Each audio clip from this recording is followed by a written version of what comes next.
সব দিনের থেকে আজকের দিনটা একটু অন্যরকম ছিল। হ্যাঁ, রোজ সকালবেলায় কাজে যাই আর রাতেরবেলায় কাজ থেকে বাড়ি চলে আসি, বাট আজকের দিনটা একটু আলাদা।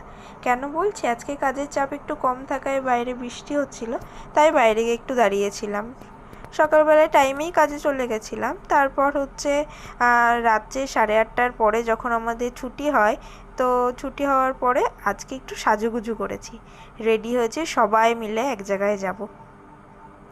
তা আজকে আমাকে কেমন লাগছে সবাই জানিও। আমি একটু বেশি সাজুগুজু করে ফেলেছি, আমার থেকে আরও সবাই সেজেছিল।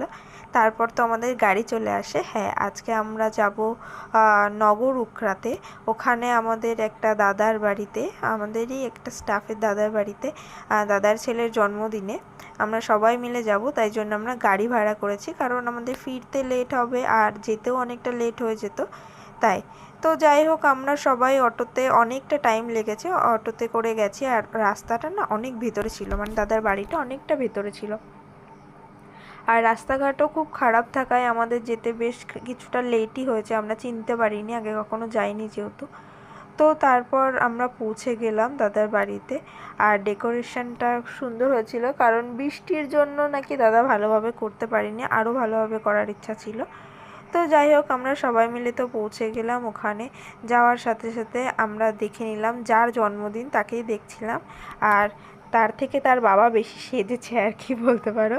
তার থেকে তার বাবা এত সেজেছে, দেখে মনে হচ্ছে তার বাবার বিয়ে।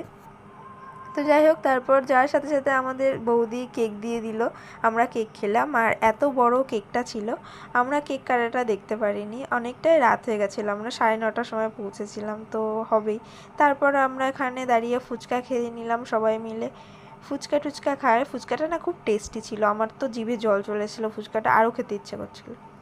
তো তারপর আমাদের যেহেতু তাড়াতাড়ি ফিরতে হবে, তারপর ফুচকা খেয়ে সোজা একদম খেতে বসে গেলাম।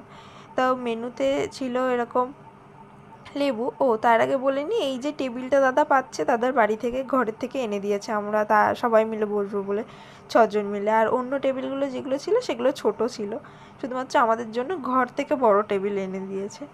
তো যাই হোক, আমরা একদম ফার্স্ট ব্যাচে বসে পড়েছি। তারপর ছিল ডাল, ডালের সাথে ছিল লেবু আর চিপস, একসাথে মেখে খেয়ে নিলাম। আর এই রান্নাগুলো নাকি সব দাদা করেছে। তারপর ছিল গন্ধরাজ কাতলা, যেটা খেতে দারুণ ছিল, ফ্লেভারটা তো অসাধারণ লেগেছে আমার। তারপর ছিল আমাদের চিকেন, এখানে সব রান্না নাকি দাদা নিজে হাতেই করেছে বলল।